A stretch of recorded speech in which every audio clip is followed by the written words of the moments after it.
ಇದಲ್ಲದೆ ಇಷ್ಟೆಲ್ಲ ಪ್ರಕರಣ ಆಗಿ ಈಗ ತಮ್ಮ ಮನೆಯ ಮೇಲೆ ಒಂದು ಅಪವಾದ ಇರುವಂಥದ್ದು. ಮಗಳ ಸಾವಾಯಿತು, ಅಂಥ ಪರಿಸ್ಥಿತಿಯಲ್ಲೂ ಕೂಡ 3 ಅಂತಸ್ತಿನ ಮನೆಯನ್ನು ಕಟ್ಟಿಸ್ತಾರೆ, ರಾಜಾರೋಷವಾಗಿ ಜೀವನವನ್ನು ನಡೆಸ್ತಾ ಇದ್ದಾರೆ. ಸಾವಿನ ವಿಚಾರವನ್ನು ಮುಂದಿಟ್ಟುಕೊಂಡು ಹಣವನ್ನು ಗಳಿಸಿ ರಾಜಾರೋಷವಾಗಿ ಜೀವನವನ್ನು ನಡೆಸ್ತಾ ಇದ್ದಾರೆ. ಈಗ ನ್ಯಾಯಕ್ಕೋಸ್ಕರ ಸುಖ ಸುಮ್ಮನೆ ಬೀದಿಯಲ್ಲಿ ಹೋರಾಟವನ್ನು ನಡೆಸ್ತಾ ಇದ್ದಾರೆ ಅನ್ನುವಂಥ ಮಾತುಗಳು ಸಹಜವಾಗಿ ತಮ್ಮ ಕಿವಿಗೂ ಕೂಡ ಬಿದ್ದಿರುವಂಥದ್ದು. ಆ ವಿಚಾರ ಬಗ್ಗೆ ಹೇಳೋದಾದ್ರೆ ಮೇಡಮ್. ಅಲ್ಲ, ನಾವು ಒಂದು ಬಡವರು ಮನೆ ಕಟ್ಟಬಾರ್ದ ಅಂತ ಈಗ ಎಲ್ಲ 11 ವರ್ಷ ಒಳಗೆ ಎಲ್ಲ ವಿಡಿಯೋದಲ್ಲಿ ಬಂದು ನಮ್ಮ ಮನೆಯನ್ನು ನೋಡಿದ್ದಾರೆ, ಯಾವ ಥರ ಇತ್ತು ಅಂತ ನೋಡಿದ್ದಾರೆ. ನಾವು ಅದೇ ಪಾಪದವರು ಒಂದು ಮನೆ ಕಟ್ಟಬಾರ್ದು ಅಂತ ನಾವು ಕೇಳೋದು. ಯಾಕಂದರೆ ಅವರಿಗೆ ನಾವು ಡಾಕ್ಯುಮೆಂಟ್ಸ್ ಎಲ್ಲ ಕೊಡ್ತೇವೆ, ಬ್ಯಾಂಕಿದ್ದು ಎಷ್ಟು ಲಕ್ಷ ನಮ್ಮದು ಬ್ಯಾಂಕಲ್ಲಿ ಲೋನ್ ಇದೆ ಅನ್ನುವಂಥದ್ದು ಡಾಕ್ಯುಮೆಂಟ್ ನಾವು ಕಳಿಸ್ತೇವೆ ಅವರಿಗೆ. ಬೇಕಿದ್ದರೆ ಅವರು ಕೂಡ ಕಟ್ಬೋದು, ನಮ್ಮ ಲೋನ್ಸ್ನ ಅವರು ಕಟ್ಟಲಿ, ಕೊಡ್ತೇವೆ ನಾವು. ಇನ್ನು ದೇವರು ಅವರಿಗೆ ಒಂದು ಏನೋ ಒಂದು ಮನೆ ಕಟ್ಟಬೇಕಂತ ಒಂದು ಕೊಟ್ಟರೆ ಅವ್ರಿಗೆ ಸಹ ಕಟ್ಬೋದಲ್ಲ. ಈಗ ವಸಂತ ಗಿಳಿಯರು ಸಹ ಮನೆಗೆ ಬಂದಿದ್ದ, ಅವ ಸೌಜನ್ಯ ಒಂದು ಏನೆಲ್ಲ ಅನ್ಯಾಯ ಆಗಿದೆ ಅನ್ನುವಂಥದ್ದು ಕೇಳಲಿಕ್ಕೆ ಬಂದವ ಅಲ್ಲ, ನಮ್ಮ ಮನೆದು ಪ್ರಚಾರ ಮಾಡಲಿಕ್ಕೆ ಬಂದಿದ್ದ ಅಂತ ನಾನು ಕೇಳುವುದಿದ್ದೆ ಪ್ರಶ್ನೆ. ಎಲ್ಲರೂ ಬರೋದು ಸೌಜನ್ಯನ ಏನು ಅತ್ಯಾಚಾರ ಆಗಿದೆ, ಕೊಲೆ ಆಗಿದೆ ಅನ್ನುವಂಥ ಒಂದು ಪ್ರಶ್ನೆ. ಇವಾಗ ಕೇಳಿದ್ದು ಅದೇ ಪ್ರಶ್ನೆ.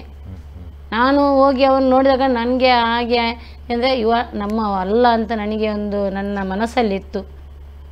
ನನಗೆ ಸೌಜನ್ಯನೇ ಮನಸ್ಸು ಕೊಟ್ಟಿದ್ದಲ್ಲ, ಅದು ನನಗೆ ಗೊತ್ತಿಲ್ಲ, ಅದು ದೇವರಿಗೆ ಗೊತ್ತು.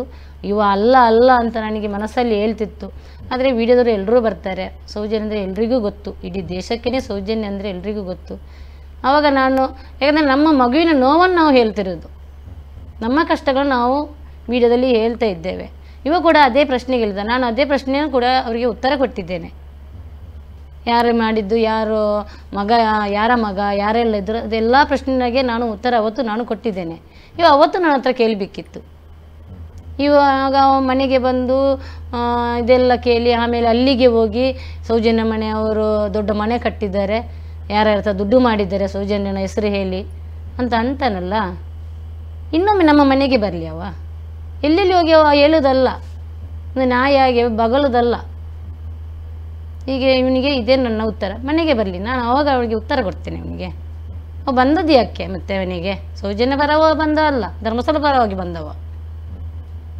ಅವರ ಹತ್ರ ಕೇಳ್ಬೋದಿತ್ತಲ್ಲ, ಇವರಿಗೆ ಎಲ್ಲಿಂದ ಹಣ ಬಂತಂತ ಕೇಳ್ಬೋದಿತ್ತಲ್ಲ. ನಾವು ಒಂದು ಪಾಪದವರು, ಬಡ ಕುಟುಂಬದವರು, ಹಾಗಾದರೆ ನಾವು ಮನೆ ಕಟ್ಟಬಾರ್ದವು ನಾವು. ಇವನಿಗೆ ನಾನು ಇದು ಪ್ರಶ್ನೆ ಕೇಳೋದು. ಈಗ ತಾವು ಈ ಮನೆ ವಿಚಾರದಲ್ಲಿ ಹೇಳುವಾಗ ಬ್ಯಾಂಕ್ನ ಮುಖಾಂತರ ಲೋನ್ ಮಾಡಿದ್ವಿ, ಸೊ ಅದರ ಮುಖಾಂತರ ಎಲ್ಲ ಲೋನ್ ಮಾಡಿ ಮನೆಯನ್ನು ಕಟ್ಟಿದ್ದೇವೆ ಅಂತ ಹೇಳಿ, ಆದರೂ ಕೂಡ ಅದನ್ನು ಪೂರೈಸುವಂಥದ್ದು ಅಂದರೆ ಕೆಲವರ ಅಭಿಪ್ರಾಯಗಳು, ಅಷ್ಟು ದೊಡ್ಡ ಮನೆ ಬೇಕಿತ್ತ, ಅಷ್ಟು ದೊಡ್ಡ ಮನೆಯನ್ನು ಕಟ್ಟಿ ಲೋನ್ ಮಾಡಿ ಕಟ್ಟಿ ಮುಂದೆ ಅದರ ಸಾಲವನ್ನು ತೀರಿಸುವಂಥ ಸಾಮರ್ಥ್ಯ ಅವರಲ್ಲಿದೆಯಾ? ಅಂದರೆ ನೇರವಾಗಿ ಕೇಳೋದಾದರೆ ಯಾವ ರೀತಿಯಾಗಿ ಪ್ರಾಫಿಟ್ಗಳು ಅಥವಾ ತಮ್ಮ ಉತ್ಪತ್ತಿಗಳು ಯಾವ ರೀತಿಯಾಗಿದೆ ಅಂತ ಹೇಳಿ, ಮನೆಯಲ್ಲಿ ದುಡಿಯುವ ಕೈಗಳು. ನಾವು ಕೃಷಿಕರು, ನಮಗೆ ಜಾಗ ಇದೆ, ಜಾಗಲ್ಲಿಗೆ ತೆಂಗು ಮತ್ತು ಅಡಿಕೆ ಎಲ್ಲ ಇದೆ, ನಾವು ದುಡಿತೇವೆ, ನಾವೇ ಸ್ವತಃ ದುಡಿಯುವುದು ಮನೆಯಲ್ಲಿ. ನಾವು ಕೃಷಿಕರು, ಆದ್ದರಿಂದ ನಮಗೆ ಅದರಲ್ಲಿ ಬಂದ ಆದಾಯದಲ್ಲಿ ನಾವು ಕಟ್ತೇವೆ. ಮತ್ತು ಮಗ ಕಲಿತು ಮನೆಯಲ್ಲಿ ಇದ್ದಾನೆ, ಅವರು PW ಕೆಲಸ ಮಾಡ್ತಾ ಇದ್ದಾರೆ, ಸೌಜನ್ಯ ತಂದೆ ಕೆಲಸ ಮಾಡ್ತಾ ಇದ್ದಾರೆ PWದು. ನಾವು ಮನೆಯಲ್ಲೇ ದುಡಿಯುವುದು. ಕೃಷಿಯಲ್ಲಿ ಬಂದ ಹಣದಲ್ಲಿ ನಾವು ಮನೆ ಕಟ್ಟುತ್ತಾ ಇದ್ದೇವೆ. ಮತ್ತು ಅದೇ ಬ್ಯಾಂಕಲ್ಲೆಲ್ಲ ಲೋನ್ ಮಾಡಿ ಈಗ ಬಡ್ಡಿ ಸಾಲ ಎಲ್ಲ ಕಟ್ತಾ ಇದ್ದೇವೆ. ಅದನ್ನು ಅವರಿಗೆ ಸಹ ನಾವು ಕೊಡ್ತೇವೆ, ಕಟ್ಟಲಿ ಅವರು ಅಂತ.